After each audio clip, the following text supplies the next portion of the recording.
लेकिन इस वक्त की बड़ी खबर बताइएगा। बिल्कुल, यानी इस वक्त की बड़ी खबर जो टीवी स्क्रीन पर आ रही है वो यही है कि वर्ष 2021-22 का बजट आ चुका है। स्वास्थ्य बजट की बात करें तो 137% बढ़ा दिया गया है।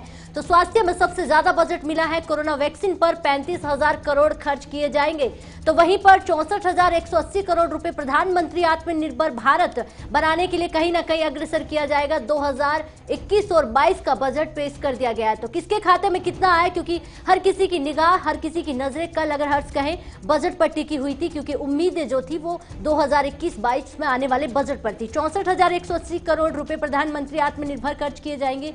अगर हम 2021 और 22 के बजट की बात करें तो कल उम्मीदें यही लगाई जा रही कि हर किसी के, चाहे वो छोटे व्यापारी हो या बड़े तबके के हो, हर किसी के खाते में बजट के जरिए कुछ ना कुछ मिलेगा। लेकिन सबसे बड़ा उछाल यहाँ पर बजट का देखा गया तो स्वास्थ्य बजट की हम यहाँ पर बात कर रहे हैं।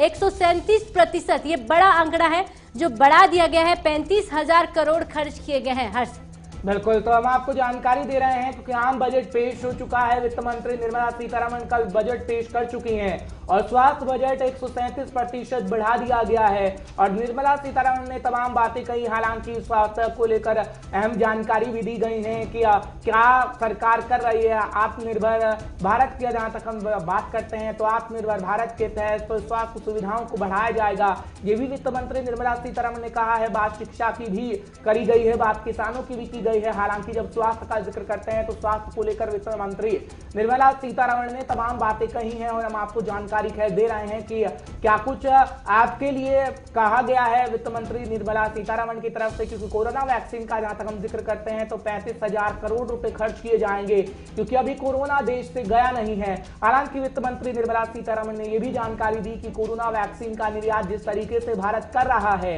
वो कहीं ना कहीं अच्छी बात है और अर्थव्यवस्था को पटरी पर लाना बड़ी चुनौती है। हालांकि उससे पार पा लिया जाएगा और जिस तरीके से कोरोना वैक्सीनेशन को लेकर सरकार सजग है और सरकार पूरा प्रयास कर रही है कि किस तरीके से कोरोना वैक्सीन घर घर तक पहुंच जाए। तो हम स्वास्थ्य का जिक्र कर रहे हैं, लेकिन आगे शिक्षा का भी जिक्र होगा और आपकी जेब में आखिर क्या कुछ पहुंचा उसका जिक्र भी जरूर करेंगे। बिल्कुल, यानी जिक्र हर बात का होगा, क्योंकि बजट पर जो निगाहें हैं वो हर किसी की टिकी होती हैं। जब कल निर्मला सीतारमण बोल रही थी तो हर किसी को उम्मीद थी कि अब अगला नंबर हमारा आने वाला है, लेकिन स्वास्थ्य की यहाँ पर बात कर रहे हैं। तो स्वास्थ्य की बात करें तो सरकार ने स्वास्थ्य बजट को पिछले साल के मुकाबले 137% बढ़ा दिया गया है।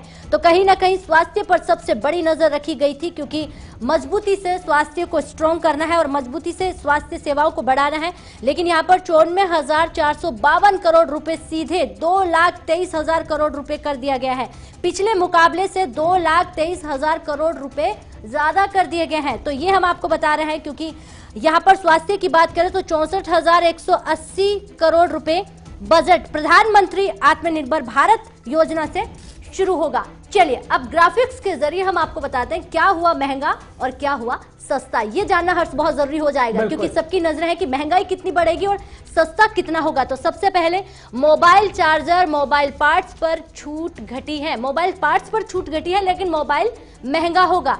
और सस्ते की बात कीजिएगा, ड्राई क्लीनिक सस्ता होगा। बिल्कुल, रक्त महंगे हो जाएंगे, ड्राई क्लीन महंगे हो जाएंगे, जूते महंगे होंगे आपके, साथ ही साथ पॉलिस्टर के कपड़े भी सस्ते हो जाएंगे, इलेक्ट्रॉनिक सामान महंगा हो जाएगा। अगर कोई भी आप इलेक्ट्रॉनिक सामान खरीदते हैं, लोहा स्टील सस्ते हो जाएंगे, सूती कपड़ा महंगा हो जाएगा और स्टील के बर्तन सस्ते हो जाएंगे, जिसकी जानकारी हम आप तक पहुंचा रहे हैं। तो बिल्कुल, ऑटो पार्ट्स महंगा होगा और सस्ते में इंश्योरेंस सस्ता होगा। तो जो महंगा होने वाली है वो चीजें समझिएगा। इलेक्ट्रॉनिक उपकरण महंगे होंगे तो बिजली सस्ती बताई जा रही है। चलिए, वो उम्मीदें किसी की जो बिजली से जुड़ी हुई थी वो सस्ती